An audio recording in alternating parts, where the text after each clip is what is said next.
قاضی احمد اکبر صاحب، آپ تو ویسے پنجاب سے ہیں، لیکن یہ جو رہائی فورس ہے یہ خیبر پختونخوا سے بن رہی ہے۔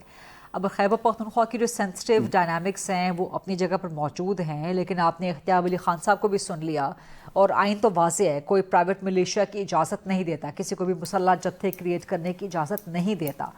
لیکن یہ تو بہت فار سٹریچ کرتے ہوئے انہوں نے کہہ دیا کہ ہم آپ کی فورس کے مقابلے پہ پولیس کو کھڑا کر دیں گے، فوج کو، رینجرز کو، ایف سی کو، تو یہ تو آمنے سامنے آ جائے گی پھر۔ جی غریدہ، پہلے تو میں آتا ہوں کہ اختیار ولی بھائی نے کہا کہ جی 2019 میں جب سٹیٹس چینج ہوا کشمیر کا تو اس ٹائم عمران خان صاحب نے ہماری گورنمنٹ نے کیا کیا، تو میرے خیال سے آن ریکارڈ موجود ہے یونائٹڈ نیشنز کی جو جنرل کونسل تھی اس میں کس طریقے سے آواز اٹھائی گئی۔ پھر اس کے بعد انہوں نے ایک اور بڑی عجیب سی بات کی کہ پہلی بار پاکستان کسی ایسے اچھے فورم پر آیا ہے۔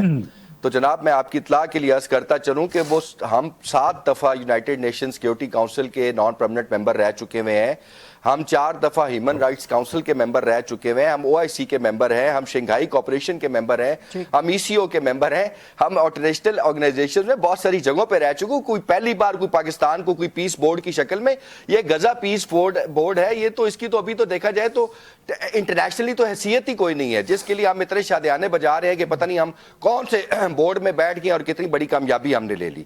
دوسری بات انہوں نے کی کہ ہماری پارٹی 6-7 گروپوں میں جو ہے وہ ڈسٹریبیوٹ ہوئی ہے۔ میں انہی سے یہ سوال ڈالتا ہوں کہ پچھلی جو 5-7-8 دنوں میں جو عمران خان صاحب کے علاج کے حوالے سے ساری سچویشن چلتی رہی، اس میں رانا ثناء اللہ صاحب کی جو سٹیٹمنٹس تھیں وہ کیا تھیں؟ وہ تو یہ تھی کہ جی ہم نے بڑی سیریس ڈیلز آفر کی اور خان صاحب نے وہ ریجیکٹ کر دیں، اور جو عطا تارڑ صاحب ہیں ان کی کیا پریس کانفرنسز تھیں، وہ کس پچ کے اوپر چل رہے تھے۔ تو حکومت میں بیٹھ کر آپ لوگ ایک پچ پہ نہیں ہیں، ہمیں تو چھوڑ دیں، ہمیں تو ہمارا لیڈر جیل میں ہے، ہم اپوزیشن میں ہیں، ہمیں مار پڑ رہی ہے، ہمارے اوپر 11,000 سے زیادہ FIR ہو گئی ہیں، 20,000 سے زیادہ لوگ جیلیں کاٹ کر آ چکے ہوئے ہیں، ہماری تو دھرم برم ہونا سمجھ آتا ہے۔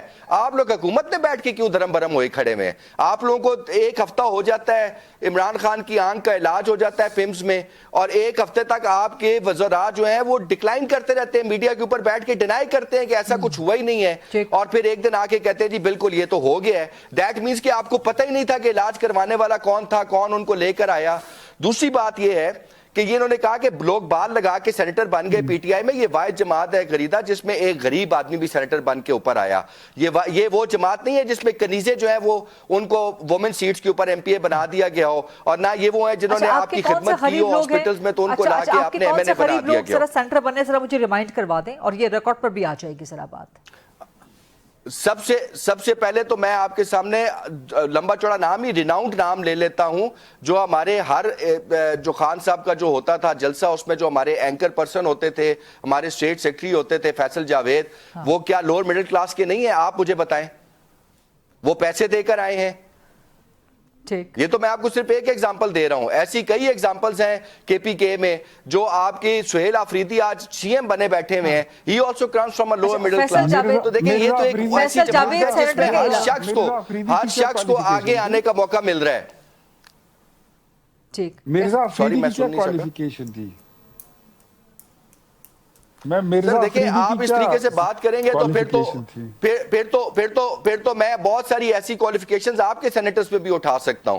میرے خیال سے اس ڈسکشن میں جانے کا مقصد کوئی نہیں۔ آپ نے جو بات کی کہ کوئی بال لگوا کے سینیٹر بن گیا، تو میں آپ کو یہی بتا رہا تھا کہ یہ وہ واحد جماعت ہے جس میں صرف بال لگا کے لوگ سینیٹر نہیں بنتے، یا صرف کنیزوں کا کردار ادا کے سینیٹر نہیں بنتے۔ یہ وہ جماعت ہے جس میں میرٹ کے اوپر بھی لوگ اوپر آتے ہیں۔ یہ وہ جماعت ہے جس میں ایک شخص جو کہ ISF کی ممبرشپ سے شروع کرتا ہے، صدر بننے کے بعد CM بن جاتا ہے۔ ایک وہ شخص جو I9 میں پہلا عمران خان کے جلسے میں اسٹیٹ سیکرٹری بنتا ہے، وہ اٹھ کے سینیٹر بن جاتا ہے۔ ایک وہ شخص جو کہ ایک غریب گھرانے سے اٹھ کے نکلتا ہے اور وہ اٹھ کے کیبنٹ کا ممبر بن جاتا ہے۔ میں آپ کو یہ سمجھانے کی کوشش کر رہا ہوں۔ اب میں آ جاتا ہوں جو انہوں نے بات کی ہماری جو فورس بننے جا رہی ہے، جو رہائی فورس کی بات آپ نے کی، جی میں آ رہا ہوں، جی جو رہائی فورس کی بات کی ہے، یہ کوئی مسلح کچھ جتھا تیار ہونے نہیں جا رہا. یہ ایک ہم کوشش یہ کر رہے ہیں جو سی ایم صاحب کا ویژن جو میں نے ان کی باتوں سے انڈرسٹینڈ کیا یا ان کے کیبنٹ ممبر سے میں نے پوچھا ہے, ان کا مقصد یہ ہے کہ وہ ایک منظم قسم کی ایک ایسی تنظیم سامنے لانا جا رہے ہیں جو کہ مشکل وقت میں ان کے آرڈرز کے مطابق ایک پراپر سٹرکچر کے تحت اس ٹائم پر پرفارم کر سکے. اس سے آگے کوئی پلس مائنس نہیں ہے, کسی ملیشیا کو تیار کرنے کی ضرورت نہیں ہے, کسی فوج کو تیار. مشکل وقت کی ڈیفینیشن دے دیں. مشکل وقت جو ابھی غریدہ جو ایک ہفتہ پہلے گزرا ہے, جس میں ہم کہہ رہے ہیں کہ 28 اکتوبر سے اگلا شخص کہہ رہا ہے کہ میری آنکھ خراب ہے, آج فروری ہو گئی ہے, خدا کا واسطہ اس کو سیریس لے لیں. یہی مشکل وقت کی بات کر رہے ہیں کہ جو ایسے مشکل وقت آتے ہیں, ایسے مشکل وقت میں رہائی فورس کیا کر سکتی تھی؟ کم از کم یہ تو کر سکتی تھی کہ جو لوگوں نے خود ساختہ دھرنے دیے ہوئے تھے ہم ان دھرنوں کو تو کنٹرول کر سکتے تھے. غریدہ سب سے بڑا ایشو یہ ہے کہ جس دن ان کنٹرول طریقے سے لوگ نکل آئے لیڈر لیس طریقے سے, اس دن نہ کے پی کے گورنمنٹ کچھ کر سکے گی, نہ ہم کچھ کر سکیں گے, نہ آپ کچھ کر سکیں گے. تو اس لیے ضروری ہے کہ ایک ایسی تنظیم موجود ہو جس کو موقع پہ کنٹرول کیا جا سکے اور جو اچھے انداز میں اپنے پروٹیسٹ کو ریکارڈ کروا سکے. اچھا ٹھیک ہے.